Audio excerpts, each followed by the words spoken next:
Baiklah, Assalamualaikum warahmatullahi wabarakatuh. Halo teman-teman, perkenalkan nama saya Nabila Zakia, mahasiswa mata kuliah Sejarah Pemikiran Ekonomi Islam. Hari ini saya akan mengajak teman-teman menelusuri perkembangan ekonomi Islam pada masa dinasti Abbasiyah yang berlangsung dari tahun 750 hingga 102.058 Masehi. Fokus kita adalah bagaimana sistem ekonomi, kebijakan fiskal dan moneter, serta perdagangan berkembang dengan referensi untuk dunia modern. Baiklah, Ana akan sedikit mengupas tentang sejarah singkatnya. Dinasti Abbasiyah didirikan oleh Abu al-Abbas as-Saffah dengan pusat pemerintahan di Al-Baghdad. Kekuasaan mereka meliputi Timur Tengah, Afrika Utara, Asia Tengah. Baghdad pun menjadi pusat perdagangan, ilmu pengetahuan, dan birokrasi modern. Dinasti ini tidak dikenal hanya karena kekuatan politiknya, tapi juga karena pencapaian ekonomi dan intelektual yang membentuk dasar pemikiran ekonomi Islam.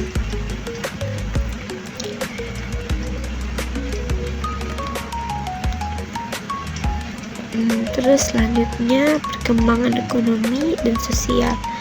Nah, sekarang kita masuk ke perkembangan ekonomi ya.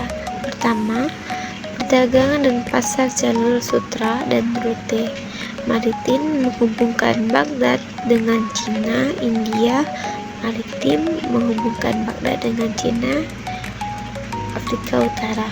Pasar besar di Baghdad menjadi pusat perdagangan internasional.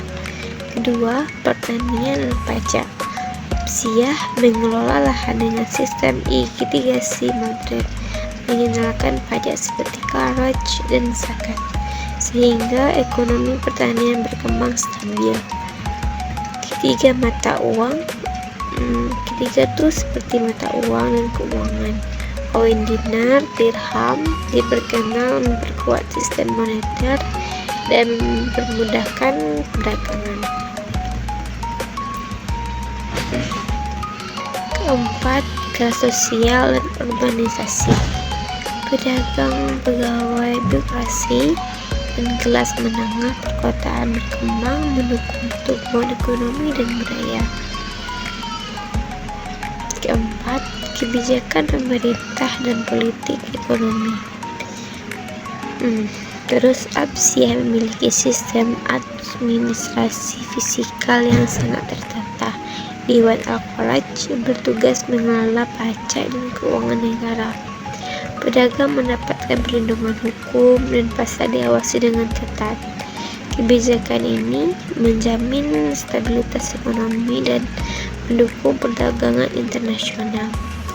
Namun, tetap ada tantangan dan pemberontakan regional, contohnya seperti ketimpangan sosial dan inflasi akibat ekspansi wilayah.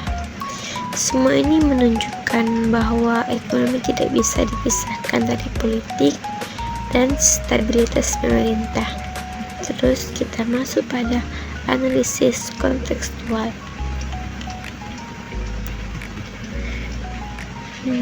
Dari sini terlihat bahwa sistem moneter dan administrasi fiskal sangat penting untuk stabilitas ekonomi. Terus urbanisasi dan perdagangan mendukung perkembangan ilmu, budaya, dan inovasi. Konflik sosial dan ketimpangan memicu kebutuhan reformasi ekonomi dan sosial.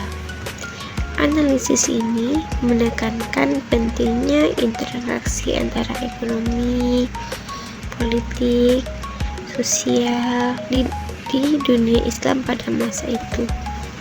Terus kita masuk ke dalam referensi kontemporer. Apakah teman-teman pernah dengar tentang referensi kontemporer?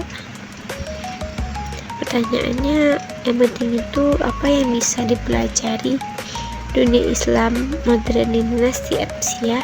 Pertama, Konsep zakat dan pajak bisa diterapkan meningkatkan kesejahteraan sosial. Kedua, pelindungan pedagang dan pasar menjadi model ekonomi syariah yang modern. Ketiga, administrasi fiskal transparan bisa dijadikan contoh pengelolaan keuangan negara muslim. Terus yang terakhir, stabilitas politik dan ekonomi saling terkait. Pelajaran ini relevan untuk mencegah konflik sosial ekonomi di negara modern. Sejarah pemikiran ekonomi Islam dinasti Abbasiyah. Baiklah, mungkin hanya itu yang dapat Ana sampaikan dalam tampilan muka Ana di video ini. Akan Ana teruskan di video ini ada skip. Baiklah, langsung saja. Baiklah, Ana ada sedikit PPT yang Ana perlihatkan pada teman-teman semuanya dari semua kata-kata Ana di video ini. Syukron. Nah teman-teman, Ana ada beberapa gambar yang Ana dapatkan. Silahkan ditengok ya teman-teman. Assalamualaikum warahmatullahi wabarakatuh.